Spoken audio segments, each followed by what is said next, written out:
ಕಲ್ಪತರು ನಾಡಿನ ತೆಂಗಿಗೆ ಶೀಘ್ರದಲ್ಲೇ GI tag.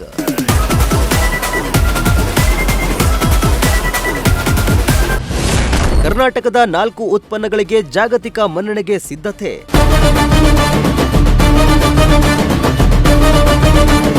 ಕಲ್ಪತರುನಾಡು ತಿಪಟೂರಿನ ಹೆಮ್ಮೆಯ ತೆಂಗಿಗೆ ಜಾಗತಿಕ ಮನ್ನಣೆ ಸಿಗುವ ಕಾಲ ಹತ್ತಿರವಾಗ್ತಿದೆ.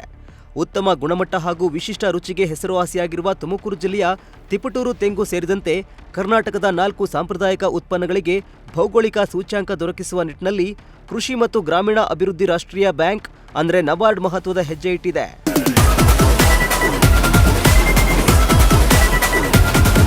ತಿಪಟೂರು ತೆಂಗಿನ ಜೊತೆಗೆ ಹೊಯ್ಸಳ ಶೈಲಿಯ ಶಿಲ್ಪಕಲೆ, ಸಾಣೆಕಟ್ಟೆ ಉಪ್ಪು ಹಾಗೂ ಕೊಂಬಿಮುಡ್ಲಿ ಉತ್ಪನ್ನಗಳಿಗೂ ಜಿಐ ಟ್ಯಾಗ್ ಪಡೆಯುವ ಪ್ರಕ್ರಿಯೆ ನಡೀತಾ ಇದೆ.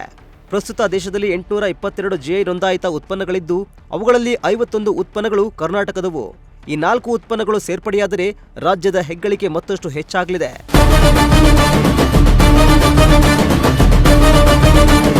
ಇನ್ನು ಈ ಕುರಿತು ಎಪಿಎಂಸಿ ಕಾರ್ಯದರ್ಶಿ ನ್ಯಾಮೇಗೌಡ ಮಾತನಾಡಿ, ಜಿಐ ಟ್ಯಾಗ್ ದೊರೆತರೆ ತಿಪಟೂರು ತೆಂಗಿಗೆ ಅಂತಾರಾಷ್ಟ್ರೀಯ ಮಟ್ಟದ ಮನ್ನಣೆ ದೊರೆಯಲಿದ್ದು ರೈತರಿಗೆ ನೇರ ಜಾಗತಿಕ ಮಾರುಕಟ್ಟೆ ಸಂಪರ್ಕ ಸಿಗಲಿದೆ.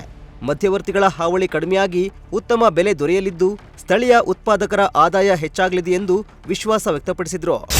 ತಿಪಟೂರು ಏನು ಈ ಭೌಗೋಳಿಕ ಏರಿಯಾ ಇದೆ, ಈ ಭೌಗೋಳಿಕ ಏರಿಯಾದಲ್ಲಿ, ಈ ಜಿಯೋಗ್ರಫಿಕಲ್ ಏರಿಯಾದಲ್ಲಿ ಏನು ತೆಂಗನ್ನು ಬೆಳೀತಾರೆ, ಈ ತೆಂಗಿಗೆ ಜಿಐ ಟ್ಯಾಗ್ ಸಿಗುವ, ಜಿಯೋಗ್ರಫಿಕಲ್ ಇಂಡಿಕೇಟರ್ ಸಿಗುವ ಸಾಧ್ಯತೆ ಇದೆ.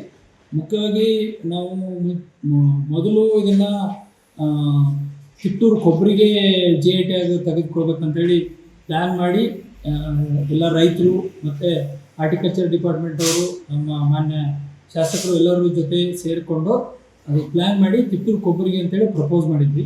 ಬಟ್ ಆಮೇಲೆ ಸ್ವಲ್ಪ ಬದಲಾವಣೆ ಮಾಡಿ ತಿಪಟೂರು ಕೊಬ್ಬರಿಗೂ ಒಂದು ಸೆಪ್ರೇಟಾಗಿ, ಆಮೇಲೆ ತಿಪಟೂರು ತೆಂಗು ಅಂತೇಳಿ ಒಂದು ಸೆಪ್ರೇಟಾಗಿ 2 ಬೇರೆ ಬೇರೆ ಜಿಐ ತೆಗೆದುಕೊಳ್ಬೇಕಂತೇಳಿ ಪ್ಲ್ಯಾನ್ ಆಗಿರೋದ್ರಿಂದ ಮೊದಲನೇದಾಗಿ ಈಗ ತಿಪಟೂರು ತೆಂಗಿಗೆ ಜಿಐ ಟ್ಯಾಗ್ ಸಿಗ್ತಾ ಇದೆ, ಸಿಗುವ ಎಲ್ಲ ಚಾನ್ಸಸ್ ಇದೆ.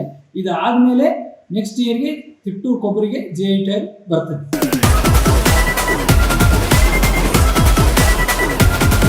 ಈ ಹಿಂದೆ ಉತ್ತರ ಕನ್ನಡ ಜಿಲ್ಲೆಯ ಕರಿ ಇಶಾದ್ ಮಾವಿಗೆ ಜಿಐ ಟ್ಯಾಗ್ ದೊರಕಿಸುವಲ್ಲಿ ನಬಾರ್ಡ್ ಯಶಸ್ವಿಯಾಗಿತ್ತು. ಇದೀಗ ತಿಪಟೂರು ತೆಂಗು ಸೇರಿದಂತೆ 4 ವಿಶಿಷ್ಟ ಉತ್ಪನ್ನಗಳಿಗೂ ಜಾಗತಿಕ ಗುರುತು ದೊರಕಿಸಲು ಕಾರ್ಯ ಪ್ರವೃತ್ತವಾಗಿದೆ.